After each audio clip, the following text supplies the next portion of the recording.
Mom and dad get old. Hello, y'all. I'm Diana Brienne. When you need to bring your parents to live with you. You know, I wanted to come on here and talk about that subject because I've lived through that myself, okay? And then often I think about what happens when I get real old and my husband gets old. What's going to happen then? So, what happens when a parent gets old? You know, it happens. I mean, if we live long enough, we're going to get old. Okay, it's just the fact of life. Now, we want to stay in great shape and be healthy, and yet that's not the situation for everybody. I was talking to a friend today, and he was telling me, he said that, and he's well, almost 90, and he's driving a car, and he's doing wonderful, and his mind is in great shape, and he works out at the gym and all that. And yet he has concerns about what's going to happen when he gets a little bit older, okay? And so I think for parents, it's a big concern for themselves. What's going to happen? You know, what's going to happen? Do I need to go live with my kids? Do my kids want me? You know, what if you don't have any kids? I have a friend, she doesn't have any children, and she doesn't really have any relatives. I mean, all of her relatives have kind of passed on. And she said to me one day, she said, what am I going to do with my things? What am I going to do with my things? You know, who's going to have them? And then one of her friends said, don't worry about it. You know, just enjoy them. And so, you know, she's almost 90 herself. Okay, she's almost 90 years old. And so, you know, you got to keep in mind that we all do get old if we live long enough. We just want to stay as healthy as we can, as long as we can. And yet, we're getting ready to remodel our kitchen, so we've got stuff sitting around everywhere, and we're pulling stuff out of cabinets and all that. So if you see a bit of a mess, that's why. And so this is the thing. You know, when my mom, I love my mama. Oh my gosh, she's passed. She's been gone about 15 years, and I still dream about her all the time. I miss my mama. We had a wonderful relationship. I mean, when I lived in Europe, when the phone calls were too expensive, we found a way to use the old fax machine, and we'd fax each other a 1-minute letter, you know, so we were just like we were talking, you know, we did that all the time, every day, a couple times a day. She had a fax machine and I had a fax machine, and we'd fax each other letters. And my mom was a very independent woman. She was so independent. But then she got Parkinson's and a form of ALS, and she was living out in California because we'd all moved from Appalachia to California. And then I was living in Europe, and then we were back here, and I had small children, and I knew she was failing out in California and falling. So when she started falling down out there, my husband drove out there, picked her up, and brought her back with us during our move from Texas back to Georgia, to a town we'd never lived in before. She had California insurance. I mean, it was just really something. She was falling down. She was sick. You know, the Parkinson's and ALS had just taken over her body.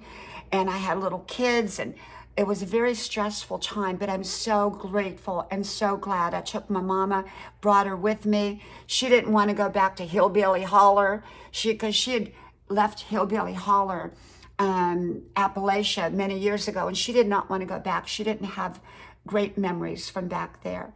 And so she wanted to come with me if she was going to go anywhere. She wanted to live independent, but she just couldn't do it anymore because she was falling down and everything else. And so I brought her with me. And I have to tell you, I'm so grateful I did. I did a fantastic job.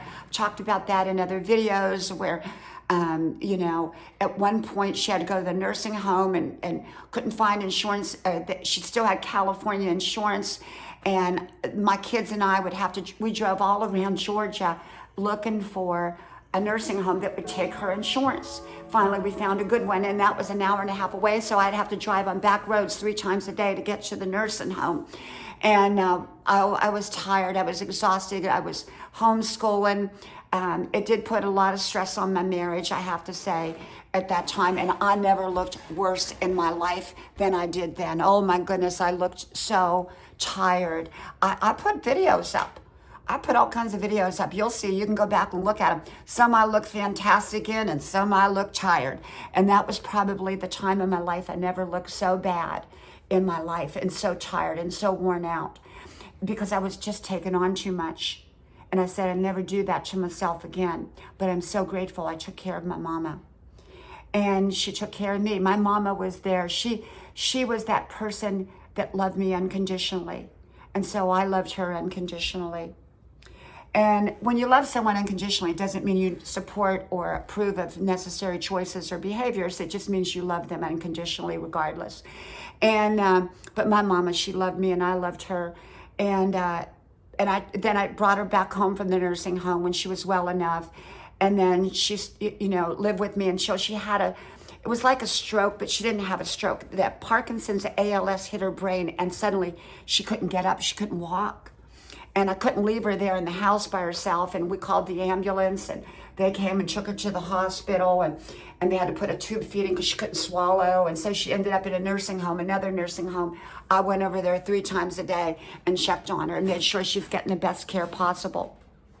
And so it was really, really something to go through. So you can see I'm pulling everything out of here in my kitchen. It's a big mess to get ready for the renovations, and they're going to pull everything out. All of that over there has been pulled out, everything. So it's just a big mess in here. But anyhow, I'll probably videotape all of that too. But the thing was, I'm so grateful I took care of Mom. But, my mom was young once, and I remember her as being young. I remember my mama being young, and moving around the country and just so full of life. And then she went and became old, and unfortunately she got debilitated with her illnesses. And I mean, I'm not saying everybody gets those illnesses end up like my mama. That was just her situation.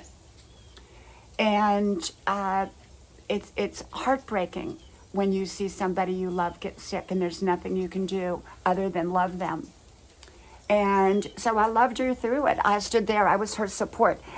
Older people, especially being vulnerable, need an advocate. And if you're an older person, try to find somebody who you can trust that's going to be a great advocate for you. And I was a great advocate for my mama. I was a fantastic advocate. I was probably the best out there. My husband will tell you, there's no better advocate than me. I mean, I'm the best. So what happens when I get old? Well, hopefully I live in my big old house here and my big yellow house. I love my big yellow house. And I'll be the old lady that winds the clocks. I've got my grandfather clocks, as you can see. Matter of fact, that one needs wound right now. Can you see that? Let me go wind that one. Yep, I'm going to wind it. I'll be the old lady. This clock's 150. I just dropped something. This clock is 150 years old. Okay. I dropped something back there. I'll have to find. Oh, my angel. Hold on 1 second. My angel. I knocked my angel off. Oh, dear. Don't want to knock my angel off. I have to put her back up in a few minutes. My little angel. There she is. Let me see. There's my angel. She sits on top up there. I'll have to put her back up there. Yep, my angel. So this is the thing, is that, you want to stand by your parents. They stood by you, and I did. Now, everybody's situation is a little bit different, so you may or may not want to bring your parent to live with you. They may or may not want to come live with you. If you live across country, it can be difficult and challenging when you get older, because like us, we were living in Texas, getting ready to move back to Georgia. My mom didn't want to leave Palm Springs. She didn't want to go back to Appalachia, where we had some family. And so we had to make that decision, but she couldn't live out there by herself. So we had to bring her through the move with her falling down and sick and everything else. And I took care of her for about 2.5 years, 3 years. But I loved her, and I'm so grateful that I did. And so with me, when my husband and I get old, I want to live in here and wind my clocks. Be the old lady that peeps out the window. Remember in the Twilight Zone, they had the old lady that peeped out the window, and she'd look for Mr. Death, and she'd sweep her porch, and as soon as she saw him, she'd run back in the house. Well, it was Robert Redford. I love that old Twilight Zone, Robert Redford. So I'll be like the old lady that winds her clocks in the house. Got another clock I got to wind up there too. Got all my clocks here. They all need winding, and I got all these clocks. And so, but I have 2 adult sons, and we built sort of an apartment on to the house, and they wanted their own place, but they really didn't want to be paying all that rent that's so expensive out there nowadays. And so they said, Mom, can we turn part of the house into an apartment? So we took an area that really wasn't being used and kind of made it an apartment. It's beautiful. And they love it. It's free rent. And so they love it and they're happy. My two sons, and they go to college, and the one goes to college now, and they both have jobs and everything like that. And they have their own lives and they're independent and self-sufficient. And yet, it works for them and it works for us. And if they're still here when I get real old, I'll have someone pick me up off the floor at least, And so you got to have sort of a plan in place the best you can. Like my friend who's almost 90, she doesn't really have a plan in place because she has no family. So she leaves in the morning, she opens her blinds to let the neighbors know she's okay. And if her blinds are not open, she says, it means come check on me. And another friend, she had a life alert or something like that. I think it was called a life alert. And so, but when your parents get old, it's hard because you see them change from the maybe the young person that they once were. And everyone ages differently. And love your parents through old age. Be there for your parents. Support them to the best of your ability. Not everyone's going to bring their parent to live with them in their house. Okay, not everybody's going to do that like I did. But, be there. Even if it's just calling your parents. Call them. Let them know that you love them. I called my mama before she came to live with me every single day, several times a day, once the phone rates came down and they weren't so expensive. And before that, I did emails and fax machines and all that. And everybody has a different kind of relationship with their parent. I know that. I understand that. But, our parents can get old. Mom and dad can get old. And having a plan in place for yourself, how you're going to handle it, is important. But also the parent themselves need to have the best plan that they possibly can in place so that they are going to be okay through the olden years. My one man friend, he has a daughter, but he doesn't, and daughter and son-in-law, but he doesn't want to go live with them, and so he relies mostly on friends. So, yeah. So I just wanted to come on here and talk about that subject. I've been a caregiver. I'm so glad I did. I'm so glad I took care of my mama. And everybody's situation is different. And, some parents come live with their kids. Some kids go live with their parents. Like I got my kids living with us. And my mama lived with us, So it was sort of multi-generational. That's kind of how they do it in Europe, too. So anyhow, well, from my house to yours, may God bless you. I hope you like, share, subscribe. And I hope to talk to you soon again. Bye-bye.